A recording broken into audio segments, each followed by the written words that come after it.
Assalamualaikum warahmatullahi wabarakatuh and good day everyone. So we are the group 2 and today we are going to discuss the following topics. But first, let me introduce to you our topics. The first one is developmental theories and other relevant theories. Second, Piaget's stage of cognitive development. Third, Eriksson's psychosocial theory of development. Fourth, Colbert's stages of moral development. Fifth, Vygotsky's sociocultural theory. And our last topic is Bronfenberger's ecological theory. So let us discuss first the developmental theories and other relevant theories. Freud psychoanalytic theory. So who is Sigmund Freud first? Sigismund Freud, also known as Sigmund Freud, was an Austrian neurologist who is perhaps most known as a founder of psychoanalysis. He was born on May 6, 1856 at Freiburg, Mahren, Moravia, Austrian Empire. Freud developed a set of therapeutic techniques centered on talk therapy that involved the use of strategies such as transference, free association, and dream interpretation. Freud's views about human development are more than a century old. A lot of people considered him as the most well-known or famous psychologist because of his very interesting theory about the unconscious and also about the sexual development. Despite the fact that many of his works were criticized by many people, one of the most influential ideas of psychology was owned by Sigmund Freud. So let us proceed to Freud's stages of psychosexual development. Sigmund Freud is the most popular psychologist that studied the developmental of personality, also probably the most controversial. He proposed the 5 psychosexual theory, which are the central element of the psychoanalytic sexual drive. According to Freud, there are specific pleasure areas that become focal points for the particular stage. He also believed that the pleasure-seeking energies were concentrated on those erogenous zones. According to him, the personality was developed through a senses of childhood stage. So now, let us discuss the 5 stages of psychosexual development. First is oral stage. The oral stage is the first stage of psychosexual development. It usually occurs between birth to about 18 months, wherein an infant's mouth offers the bulk or huge of their enjoyment during these periods. In other words, during the oral stage, the infants are focused on oral pleasures such as sucking, swallowing, and etc. Whether it is too much or too little satisfaction, it can lead to an oral personality. Furthermore, we can see that a person who have this oral fixation are those who have stronger tendency to smoke, drink alcohol, nail bites, and finger chewers. These personalities engage in such oral behavior, particularly when you're under stress. So the second one is anal stage. Anal stage is the second stage of psychosexual development. It usually occurs between 18 months to about 3 years old, wherein the libido becomes focused on the anus and the child derives great pleasures or satisfaction in eliminating defecation. Furthermore, the child's interests can bring them into conflict with those of the outside world. For instance, their ego has developed. In addition, in terms of personality, during the anal stage, fixation can result in being anal retentive, wherein they are obsessed with cleanliness, perfection, and control. They also hate mess. Or it can result in being anal expulsive, where the person might become messy, disorganized, and rebellious. Phallic stage. The phallic stage is the third stage of psychosexual development starting from the ages of 3 to 6 years old, wherein the infant libido centers upon their genitalia as the erogenous zone. At this point, Freud's studies led him to believe that during this stage, boys develop unconscious sexual desires for their mother, wherein they also feel the sense of rivalry towards their father, which Freud called as Oedipus complex, which is also comparable to the Electra complex for the girls. In addition, fixation also belong to this stage that could result in sexual deviances and weak or confused sexual identity. Latency stage ages 6 to puberty. During this, the sexual urges remain repressed. Although the energy is still present, but it is sublimated into other areas. The children's attention is focused on acquiring skills and peer activities with members of his or her own sex. Genital stage or puberty onwards is the fifth and last stage of psychosexual development where the start of puberty also begins and the sexual urges once again awaken. In the earlier stages, adolescents focus their sexual urges towards the opposite sex peers with the pleasure center on the genitals. Freud personality components. Freud described the personality structures as having three components, the ID, the ego, and the superego. For each person, the first to emerge is the ID, followed by the ego, and the last to develop is the superego. The ID. Freud says that a child is born with the ID especially towards baby. It focuses on immediate gratification or satisfaction of its needs. For example, when the baby is hungry, maybe it wants food or milk, so the baby will cry. Nothing else matters to the ID except the satisfaction of its own need. The ego. As the baby turns into a toddler and then into a preschooler, he or she relates more with the environment. The ego slowly begins to emerge. The ego operates using the reality principle. Although it functions to help the ID meet its needs, it always takes place into account the reality of the situation. The superego. Near the end of the preschool years or the end of the phallic stage, the superego develops. It incorporates the values and morals of society which are learned from one parents and others. The superego are likened to conscience because it exerts influence on what one considers right and wrong. The three components and personality adjustment. A well-adjusted person is one who has strong ego, who can help satisfy the needs of the ID without going against the superego while maintaining the person's sense of what's logical, practical, and real. It's not easy for the ego to do all that and strike a balance. If the ID exerts too much power over the ego, the person becomes too impulsive and pleasure-seeking behavior takes over one's life. On the opposite direction, one may find the superego so strong that the ego is overpowered. In addition, how a learner was raised has a huge effect on his or her ability to be well-adjusted. His observations of how his parents served his needs, the extent to which he was allowed to do what he wanted, and how he was viewed as right and wrong. Moreover, Freud believed that the personality of an individual is formed early during the childhood years. Topographical Model. According to the Freud's first topographical model, the mind is divided into three separate components. First is the unconscious. Freud assumed that our unconscious mind is the source of the majority of our influences. The Oedipus and Electra complex were both buried down in the unconscious, out of our awareness due to the extreme anxiety they cause. Although these complexes are unconscious, they still have a significant impact on how we think, feel, and act. Second is the conscious. Freud also said that all that we are aware of it is stored in our conscious mind. Last is the subconscious. The last part is the preconscious or subconscious. This is the part of us that we can reach if prompted, but is not in our active conscious. It's right below the surface but still hidden somewhat unless we search for it. Iceberg analogy. Since the unconscious is so vast, and we are only aware of a small portion of it at any given time, Freud used the iceberg analogy to explain it. A large portion of the iceberg lies under the water's surface. The water could reflect anything we aren't aware of, haven't encountered, or haven't integrated into our personalities, which is referred to us as the non-conscious. Piaget's stages of cognitive development. Jean Piaget's cognitive theory of development is truly a classic in the field of educational psychology. This theory fueled other researchers and theories of development and learning. It's focused on how individuals construct knowledge.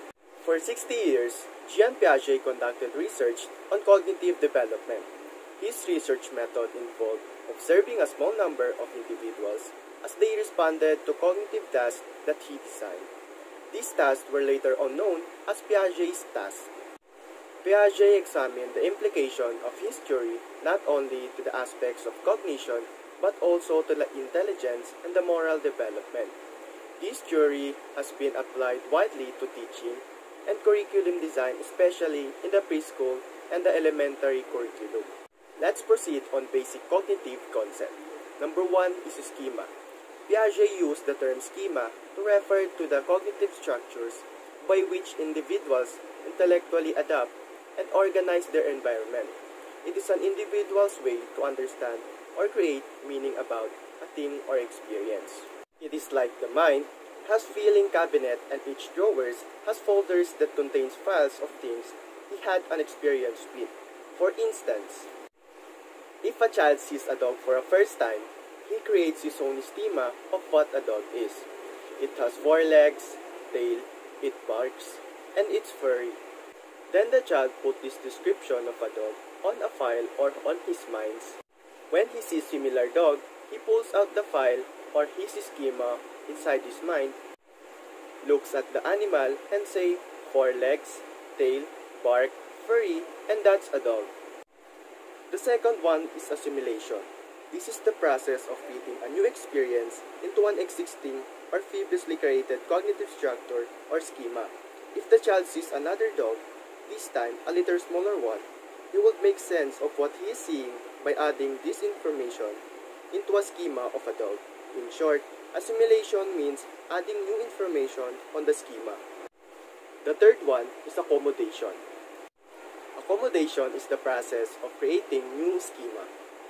It involves altering one's existing schemas or ideas as a result of a new information or new experience. For example, when a child sees a goat for a first time, he might think that it is a dog because he never sees a goat in his entire life. Then his parents or his mom will explain to him that it is not a dog. With mommy's further description, the child will now create a new schema of a goat. He now adds a new file in his filing cabinet. The last one is the equilibration. Piaget believed that the people have the natural need to understand how the world works and to find order, structure, and predictability in their life. Equilibration is achieving proper balance between assimilation and accommodation. When our experience do not match on schema or cognitive structures, we experience cognitive disequilibration. There are 4 stages of Piaget's theory. Number 1 is sensory motor stage, 0 to 2 years old. The first stage corresponds from birth to infancy. We develop and experience our 5 senses.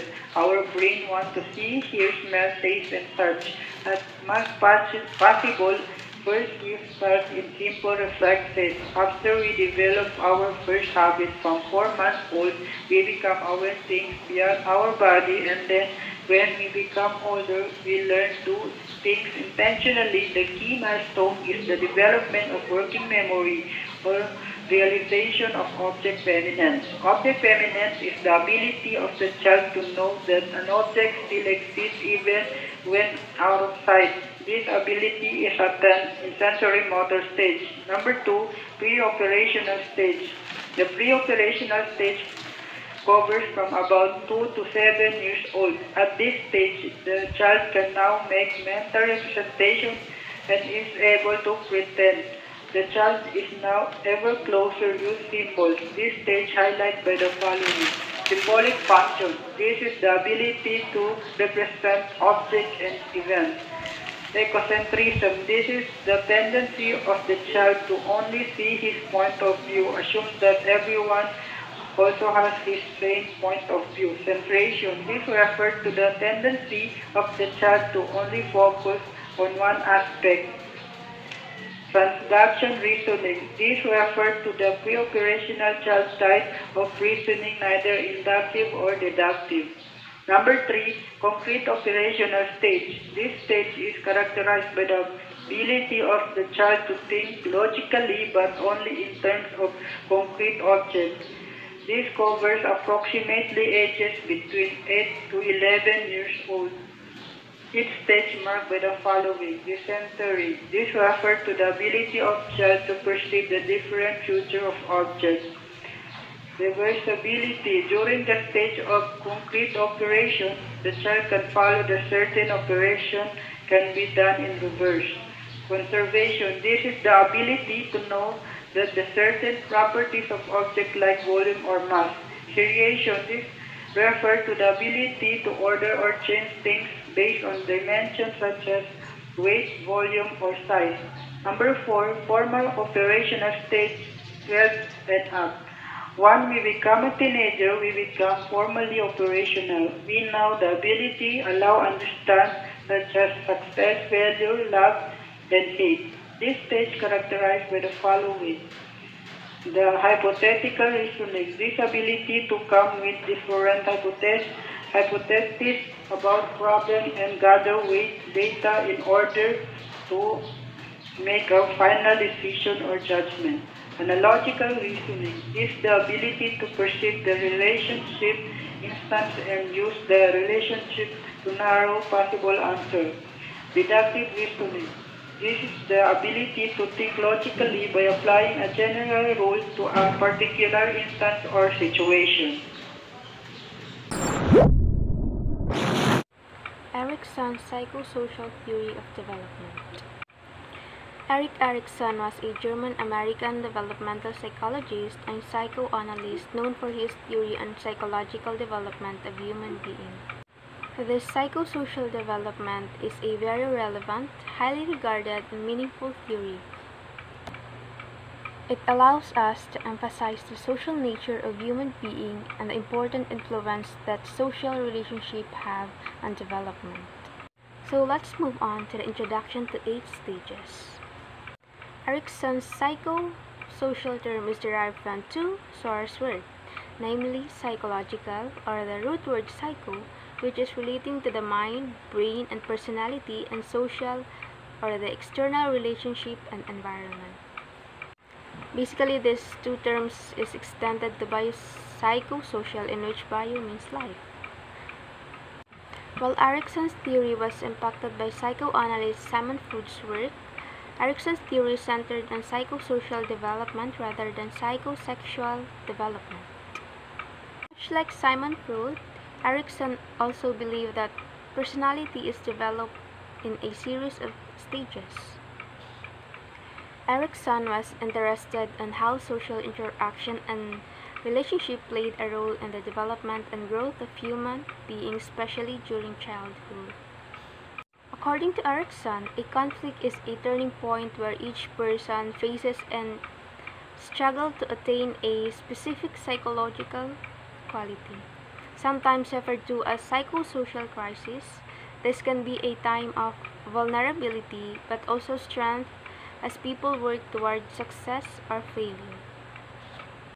Eriksson's theory is somehow based on what he calls the Epigenetic Principle, which signifies the concept relevant to evolution and genetics, wherein Eriksson's theory is all about how our personality was formed and believed that the earlier stage served as a foundation for the latter stages. Each stages involve a psychosocial crisis of 2 opposing emotional forces or the contrary disposition. The syntonic, or the positive disposition, which refers to the instinct or ideas that are acceptable to the self or that are compatible with one's value and way of thinking, and the other one is the dystonic, or the negative disposition, which refers to the thoughts, impulses, and behaviors that are felt to be distressing, unacceptable, or inconsistent with one's self-concept. For example, a healthy balance at crisis stage 1 might be described as experiencing and growing through the crisis trust, and also experiencing a suitable capacity for mistrust. Eriksson called this successful balance outcomes basic virtue, or the basic trust. A malignancy is the worst of the 2. It involves too little of the positive and too much of the negative aspect of the task, such as a person who can't trust others. A maladaptation is not quite as bad and involves too much of the positive and too little of the negative, such as person who trusts too much. Some crisis stage may be overlap and mingle from one stage to the next and to the preceding stages. It is not neatly arranged, that's why it tends to overlap. Crisis stages connect with each other like a interlaced finger. not like a series of neatly stacked packs. People don't suddenly wake up in the morning and be in a new life stages. Changes don't happen in regiment clear-cut step.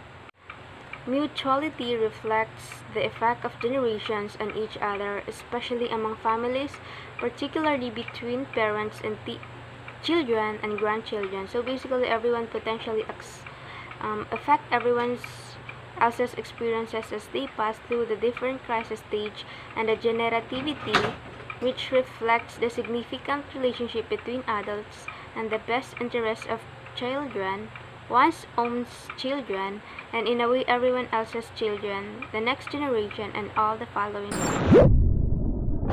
Stage 1. Trust versus mistrust is a developing sense of trust about the world. The goal is to develop trust without completely eliminating the capacity for mistrust. Maladaptation is a person who trusts too much. Malignancy is a person who can't trust others. Sensory maladjustment is overly trusting. This person cannot believe anyone would mean them harm.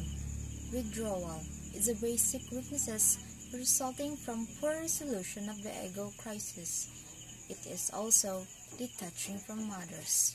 The proper balance is achieved. The child will develop the virtue of hope, the basic confidence in the future. Stage 2. Autonomy versus shame and doubt, where the child learns the word no. Focus on developing a greater sense of self-control. Impulsiveness is a sort of shameless willfulness. Compulsiveness is a person feels as if their entire being rides on everything they do. The virtue: willpower, courage, and determination, the ability to exercise both freedom of choice and self-restraint. Stage 3. The initiative versus guilt. Role experimentation, make-up stories, purposefully to identify with proper role models. Like impersonation, a person is trying to be something that you are not. Ruthlessness is to be heartless or unfeeling or be without mercy. Sociopathy, extremely form of ruthlessness. Inhibition, they are so afraid to start and take a lead on something. The virtue is the courage for action despite a clear understanding of your limitations, of your past failings. So, for the fourth stage of the psychosocial development, it occurs during 6 to 12 years old, so around school age to puberty. So, what happens during this stage? Children learn the pleasure of applying themselves to tasks, or they feel inferior. In short, it was about industry versus inferiority. So, here the teacher takes part in role in child's life. During this stage, children are more receptive to feedback from adults about their competence, and they begin comparing their achievement and abilities to peers. So, those children who receive negative feedback compared to other children may view themselves as less confident, which may lead them to have a negative view about their ability and lead them to not set challenging goals. So, this causes the malignancy called inertia. So, because they don't succeed, they tend not to try it again. So, others never develop their social skills and they become inert. The maladaptation in here was called narrow virtuosity. So this causes children not to enjoy their life, or those who aren't allowed to be children because of some reasons. So these kids are those child actors, athletes, etc. However, children who receive positive feedback tend to have confidence they need to pursue for their development. So this leads to virtue called competency. So you should be able to balance the industry and inferiority in order for you to achieve it. So moving forward to the stage 5. Stage 5 is adolescence, beginning with puberty and ending around 18 to 20 years old. So what happens on this stage? Teenagers work at refining a sense of self by testing roles and then integrating them to form a single identity, or become confused of who they are. In short, it was about ego identity versus role confusion. So ego identity means knowing who you are and how you fit in the rest of the society.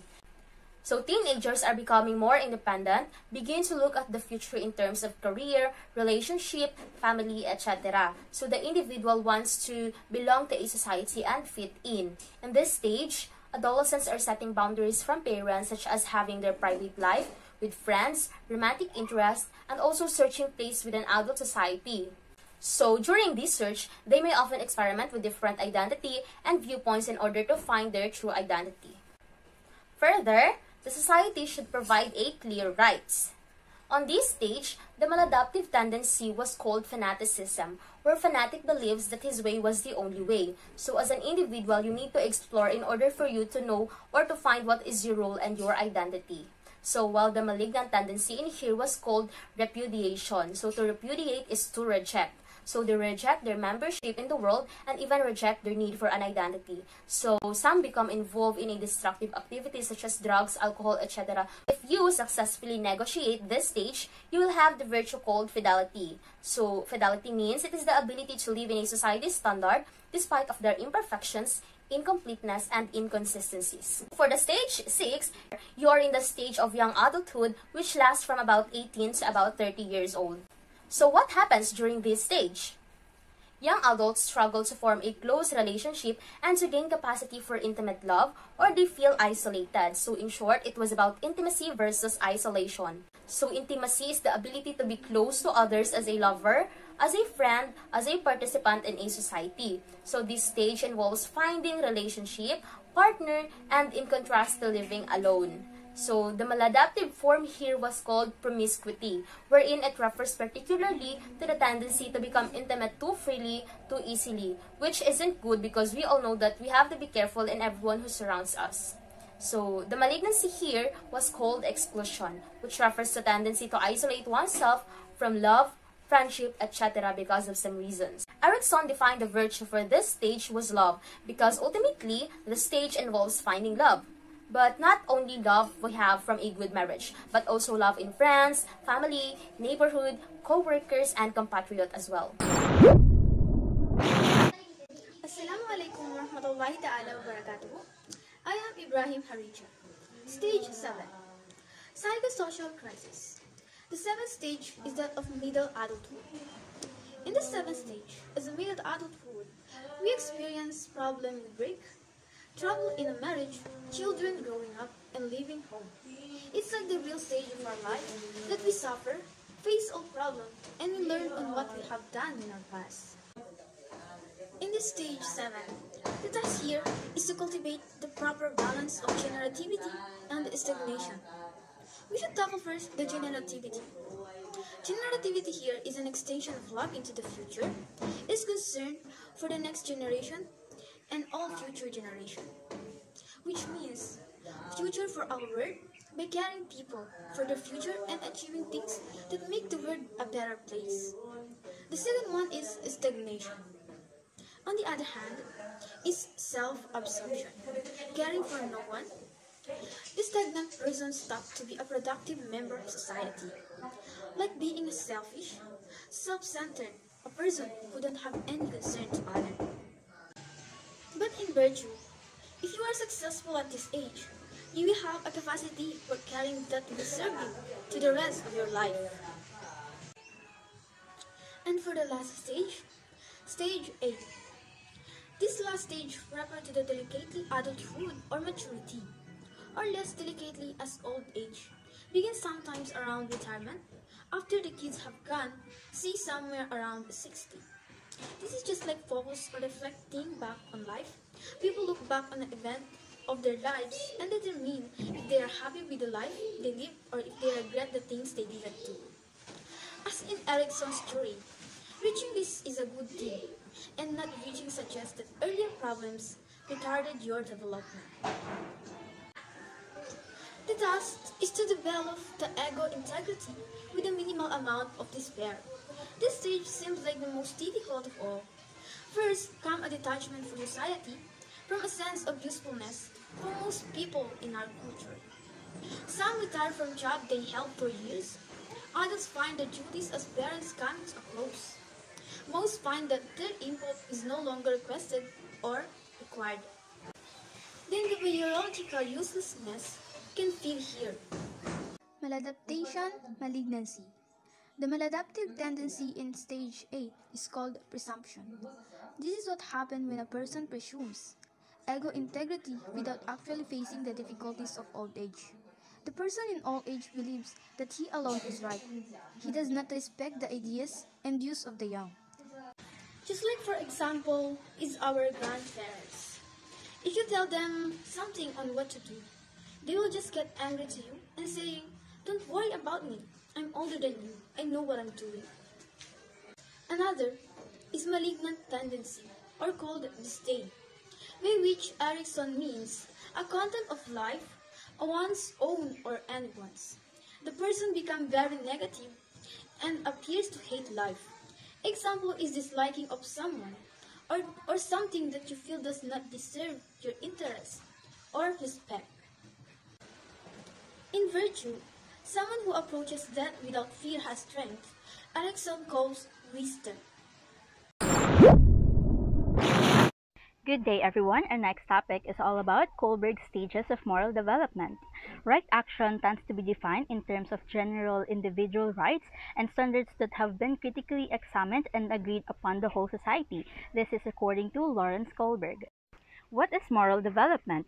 Moral development focuses on the emergence, change, and understanding of morality from infancy through adulthood. Morality develops across a lifetime and is influenced by an individual's experiences and their behavior when faced with moral issues. In short, morality concerns an individual's growing sense of what is right and wrong. This is the reason why young children have different moral judgment and character than that of a grown adult. Morality in itself is often a synonym for rightness or goodness. At various times in our lives, our morals are challenged when we are confronted with a moral dilemma. A moral dilemma, or also known as Colbert dilemma, is a situation in which a person is torn between right and wrong. This is where you have to decide what is right and what is wrong to do. The answer is often not clear, and different people will have different opinions. In this kind of situations, we have to decide which one of the two courses of action to take.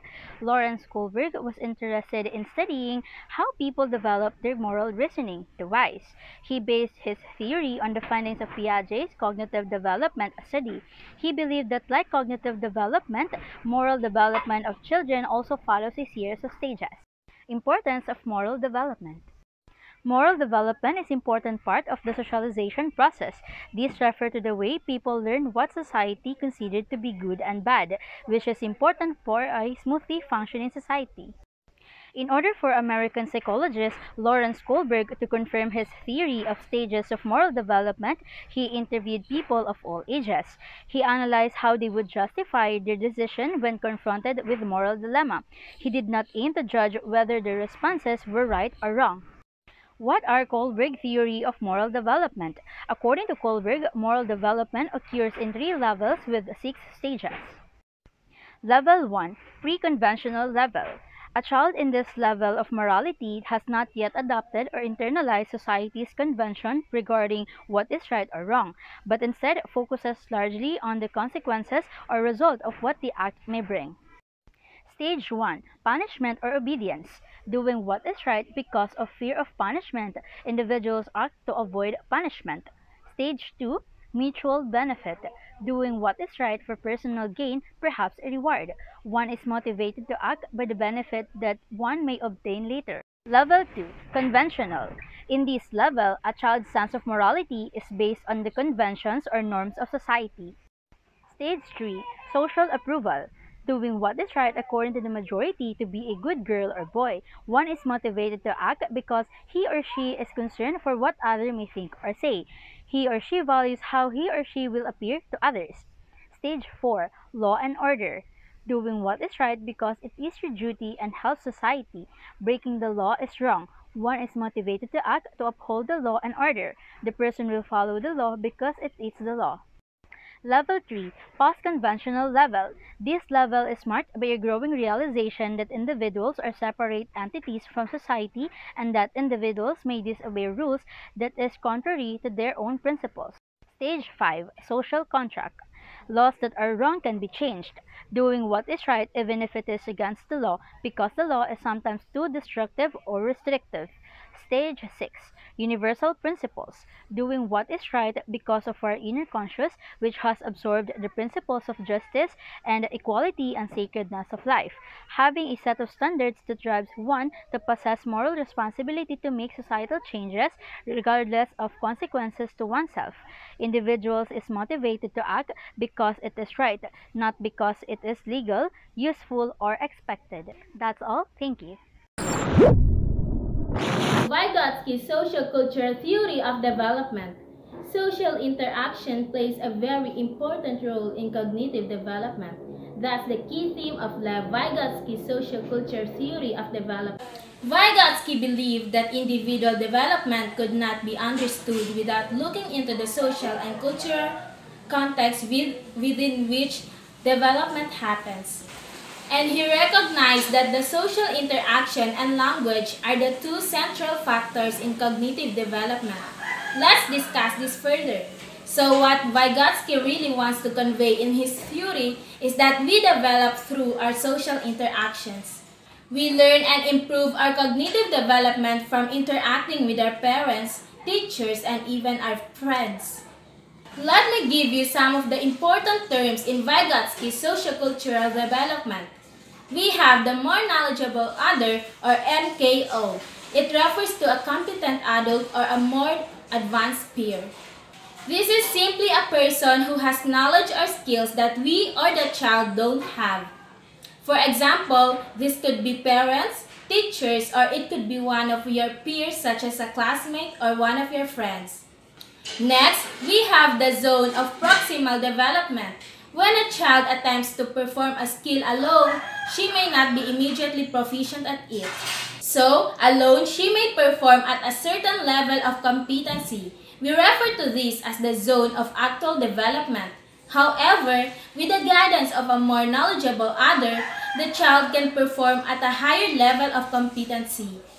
The difference between what the child can accomplish alone and what she can accomplish with the guidance of another is what Vygotsky referred to as zone of proximal development.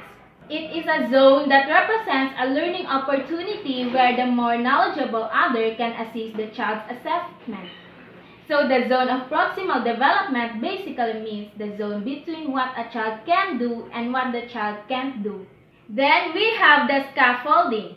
Scaffolding is the support or assistance that lets the child accomplish a task he cannot accomplish independently. Scaffolding is not doing the task for a child while he watches. It should involve the assistance given by the MKO so that the child can move from the zone of actual to the zone of proximal development. For example, unzipping the lunch bag completely is not scaffolding. Rather, scaffolding is when the adult unzips the zipper and then holds the lunch bag still so that the child can continue to unzip the lunch bag. Scaffolding is very useful in teaching a skill because it can make a learner confident and eventually he can accomplish a task without any need for assistance. As what Lev Vygotsky once said, what a child can do in cooperation today, tomorrow she or he will be able to do alone.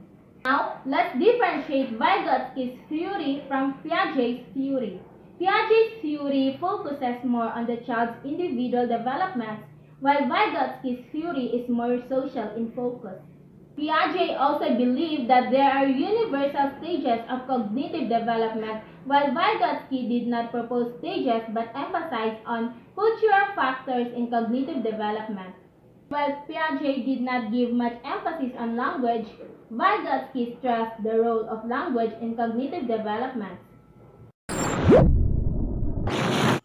Bronfenberger's ecological theory. Bronfenberger's ecological theory was developed by an American psychologist, Yuri Bronfenberger. He formulated the ecological system theory to explain how the inherent qualities of children and their environments interact to influence how they grow and develop. He also stated that children need people in order to become human. It means in order for a child to develop himself, he needs people. It is primarily through observing, playing, working with others, older or younger than himself, that he discovers what he can do and what he can become, that he develops both his identity and his ability. Bronfenberger came up with a simple yet useful paradigm showing the different factors that exert influence on an individual's development. It points out that our environment plays a vital role in shaping every individual, from his or her immediate family to neighborhood, the country, even the world, and also in shaping personality and in our overall development.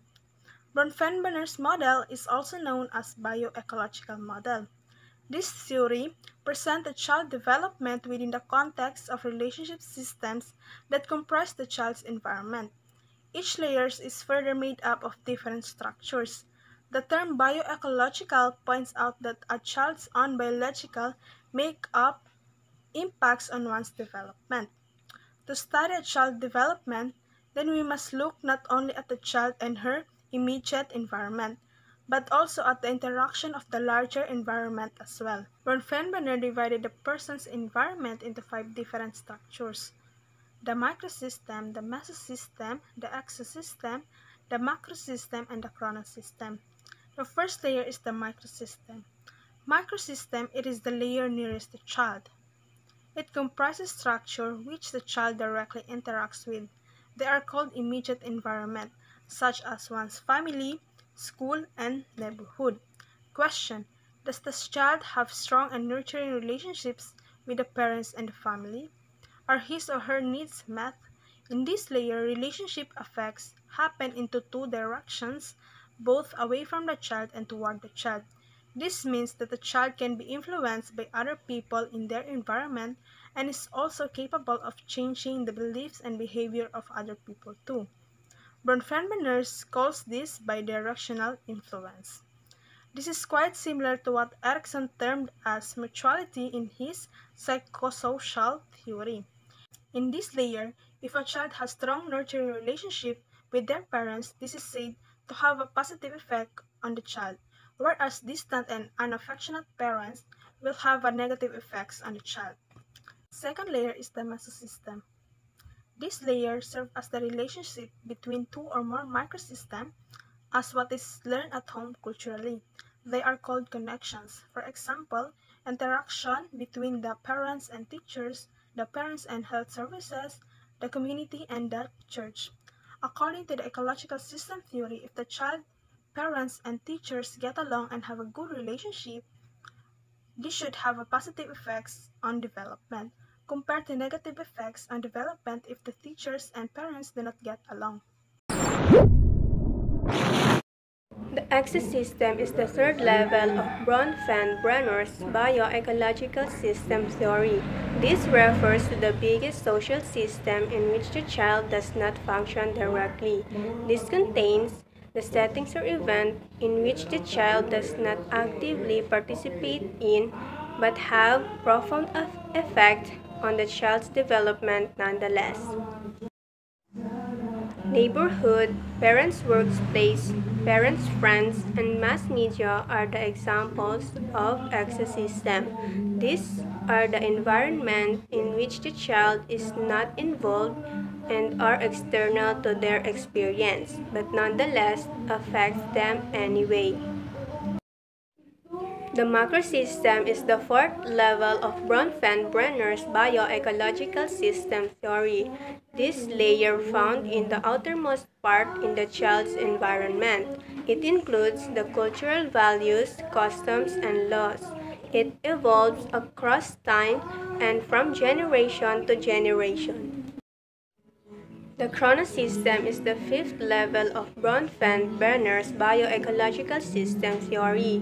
It consists of patterns of environment event and transition over life course, as well as changing socio-historical circumstances. It covers elements of time as it relates to a child's environment. The role of school and teachers. So Bronfenberger reminds the school and teachers to their very important role.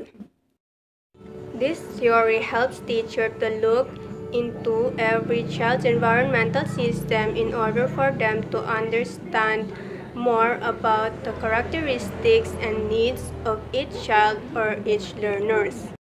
If there is a lack of support, care, and affection to their homes, school and teacher can contribute stability and long-term relationship, not to replace the relationship in the home, but to support the needs of the children or the learners. So, Bronfenberger believe that the primary relationship needs to be with someone who can provide a sense of caring that is meant to last a lifetime. This relationship must be fostered by a person or people within the immediate sphere of the child's influence.